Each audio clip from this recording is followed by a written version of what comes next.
Good morning friends, कैसे हैं आप लोग। आई होप सब बेटर होंगे।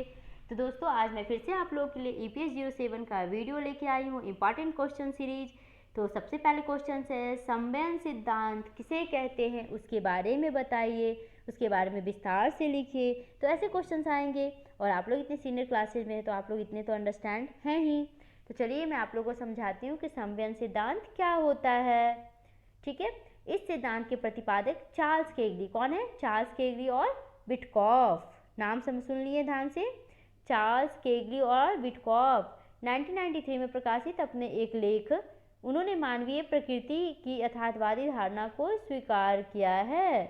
उनका मानना है कि मनुष्यों की मनोवृत्ति अलग अलग होती है और यह कि मानवीय कार्यकलाप व्यक्ति के ऐच्छिक निर्णयों का प्रतिफल होता है, किंतु यह ऐच्छिक निर्णय खुद पर्यावरण के प्रभावित होते रहते हैं।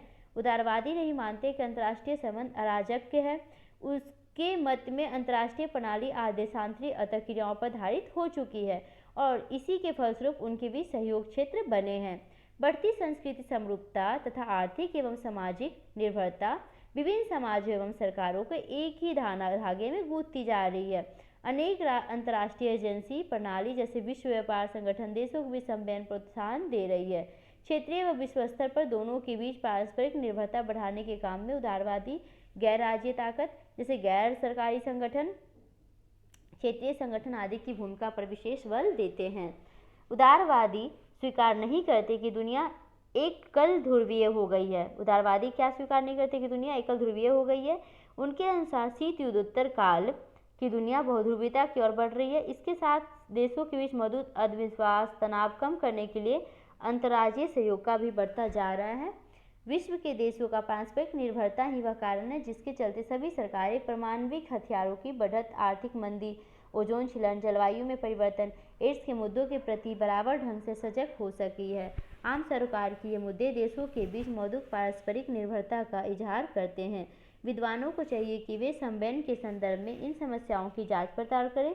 इसलिए उदारवादी इन समस्याओं व दूसरे संगठन के अध्ययन पर जोर देते हैं। उनका विश्वास है कि संयुक्त राष्ट्र व्यवस्था के विचारों से विस्तार से देशों के पारस्परिक निर्भरता में बढ़त होगी। कुल मिलाकर उदारवादियों की पारस्परिक निर्भरता के सिद्धांत शीतोत्तर काल की बहुध्रुवीयता, संयुक्त राष्ट्र तथा दूसरे सरकारी क्षेत्रीय संगठनों की बढ़ती भूमिका फलस्वरूप पश्चिमी औद्योगिक देशों के प्रभाव से पैदा हुए संवहन से गहरे रूप से जुड़ा हुआ है। पर निर्भरता दृष्टिकोण के बारे में पढ़ेंगे, संवहन सिद्धांत के बारे में पढ़े। अब पढ़ेंगे हम लोग पर निर्भरता दृष्टिकोण क्या होता है। जहाँ यथार्थवादी प्रभुत्वकारी संतुलन की बात करते हैं, कौन लोग? जहाँ यथार्थवादी प्रभुत्वकारी संतुलन की बात करते हैं तथा उदारवादी पारस्परिक निर्भरता, वहीं तीसरी दुनिया के विद्वान सदैव विचार करते रहे हैं। सामयिक अंतर्राष्ट्रीय संबंधों का आधार वास्तव में तीसरी दुनिया के अल्प विकास से जुड़ा हुआ है। हालांकि यह कोई क्षेत्र जो श्रेष्ठ है औपचारिक सिद्धांत नहीं है, फिर भी परनिर्भरता दृष्टिकोण उस शक्तिशाली मिथक को चुनौती देने में कामयाब रहा है जो विश्वास करता है कि तीसरी दुनिया के अविश्वास की बीमारियों का एक ही इलाज है। उचित होगा कि यह दृष्टिकोण लैटिन अमेरिका देशों में पैदा हुआ था। अंतर्राष्ट्रीय संबंध के क्षेत्र में परनिर्भरता सिद्धांत के अनुयायियों का कहना है कि परिधि देशों में परनिर्भरता की मौजूद स्थिति विकसित देशों द्वारा उनके अतीत में किए गए शोषण का नतीजा है। ये शोषक देश के आज केंद्रक में स्थित है। इसलिए राष्ट्रों के बीच संबंध असमरूप है और ऐसी असमरूप अंतर्राज्यीय संबंधों तक ही सीमित नहीं है, क्योंकि अंतर्राष्ट्रीय संबंध कारोबार में कई समूह वर्गों के बीच संबंध स्थापित होते हैं।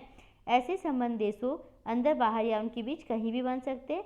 इस दृष्टिकोण की तर्क प्रणाली ने परनिर्भरता के संचार भूतकालीन वर्तमानकालीन दोनों उन कारकों अथवा शक्तियों के विश्लेषण पर जोर दिया है जिन्हें न यथार्थवादी न यथार्थवादी यहाँ तक कि उदारवादी भी कोई महत्व नहीं देते। मुख्यतः मार्क्सवाद ने प्रभावित यह दृष्टिकोण अंतर्राज्यीय राजनीति के विकास को प्रभावित करने वाली विश्व शक्तियों व प्रवृत्तियों का फल मानता है।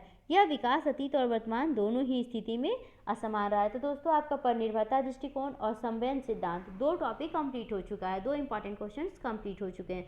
अब हम लोग मिलते हैं नेक्स्ट वीडियो में। Bye, take care, have a nice day, bye bye.